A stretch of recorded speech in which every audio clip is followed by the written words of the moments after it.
Hello, everybody. This is Fernando for the latest Silent Hill podcast. All right, so now we are at the point where we are at the final boss, the big one for Silent Hill 2. And so this video is going to be dedicated to that, and then be on the lookout for one final video for Silent Hill 2 where I just give up. I pretty much state my final thoughts on the game overall, what I liked, what I didn't like, kind of like what I did for the first Silent Hill game. So again, be on the lookout for that sometime soon.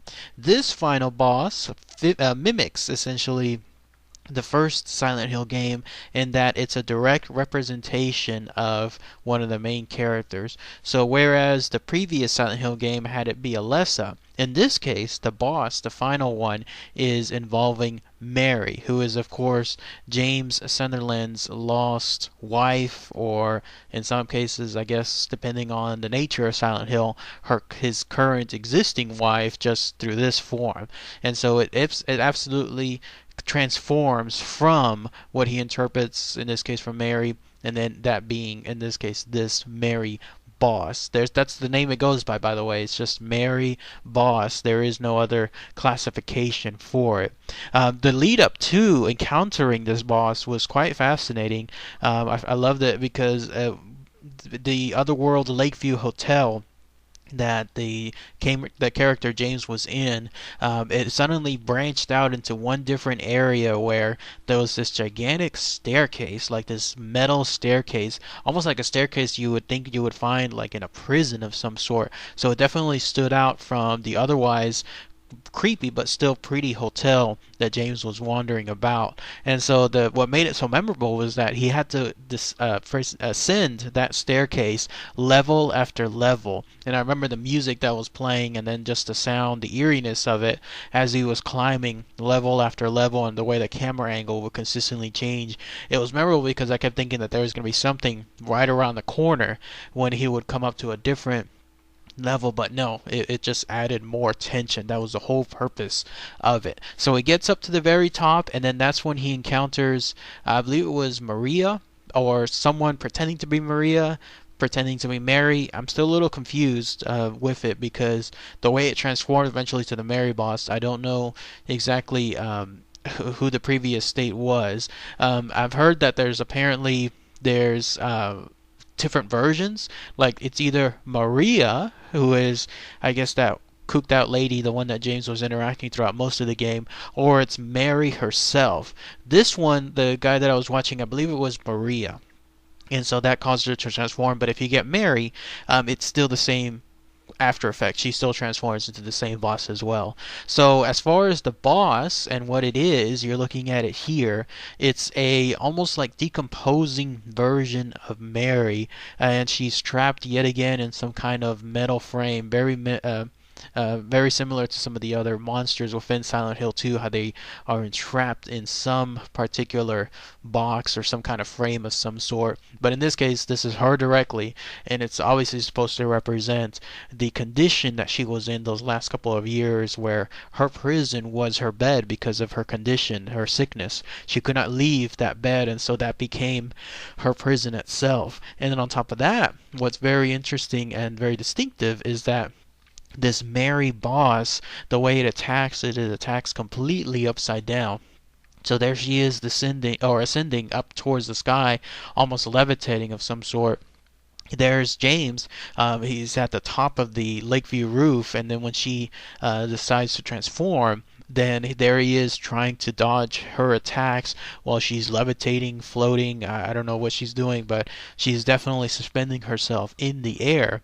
And then she has this look about her, just this transformed evil look. So I don't know if this is again tied to Silent Hill itself, if it's just a different version of Mary, or in some cases Maria, but she's definitely pissed off at James about what has happened, and she wants to take out her wrath onto him. Her arms and legs sometimes have these tentacles. It was pretty quick, the fight itself, so I couldn't see too much detail, but they seem to have some kind of strange tentacle-like look to them, and she uses it to try to attack him directly when she gets close enough. She'll actually strangle him. This is interesting because it's supposed to mimic the way he strangled her when he ultimately realized, because previously he had blacked it out, but now he ultimately realized that he killed her, and the way he killed her was he suffocated her, he strangled her to death.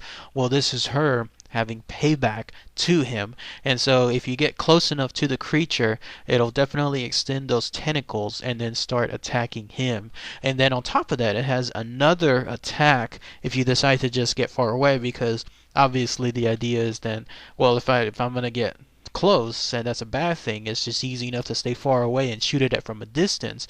But the problem is the game developers decided that they wanted to add a little bit more danger, and so if you start to get far away from her, she sends these things straight to her. I thought they were birds at first, but no, apparently there are a swarm of moths that come out from her mouth. I don't know what the moth is supposed to represent. I'm sure there's some kind of metaphorical symbolism to it, but they come out of her mouth and then they attack James directly, and they start to attack him apparently pretty badly. I mean, these are bad things, so you want to make sure you want to run out as quick as you can, run around as much as you can, because while you're distracted by these moths, then this Mary boss is supposed to come in closer and then start strangling you again. But those are the only two attacks that apparently she has, not unlike the first Silent Hill game with Alessa, who had that extremely dangerous lightning from before. No, in this case,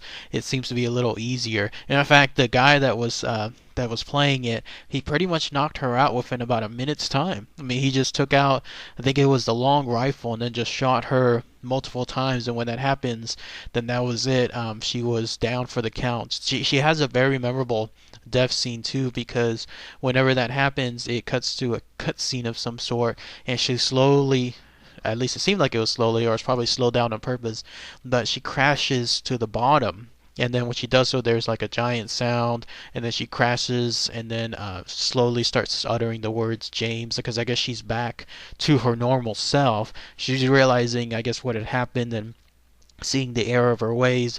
And when she does so, the very, very last moments is her uttering his name as, I guess, her last remembrance of him. So in his case, James almost has almost like a redemption in her mind, because she made sure that he was the last thing in her mind before she went on wherever else it was past Silent Hill. But other than that, pretty fascinating stuff. The Mary boss, a great representation again of essentially what Silent Hill is. It's the person you love, or in some cases the person you hate, becoming the final thing as well. I did find this though, apparently the moths, it's a little loose, but they're supposed to represent death. I don't exactly know how that is. Someone might need to clue me in on this as far as that, but they might represent death itself. So if someone has a link to it or showcase more information, that would be good to hear. But the Mary boss, very memorable instance. Pretty short when it came to the battle itself, but still, it was something that was good to see at the end of the game. So, all right, everybody, I'm gonna go ahead and do one final video again, my wrapped up summaries for Silent Hill 2. So be on the lookout for that. Alright, everybody. Thanks again as always. Take care.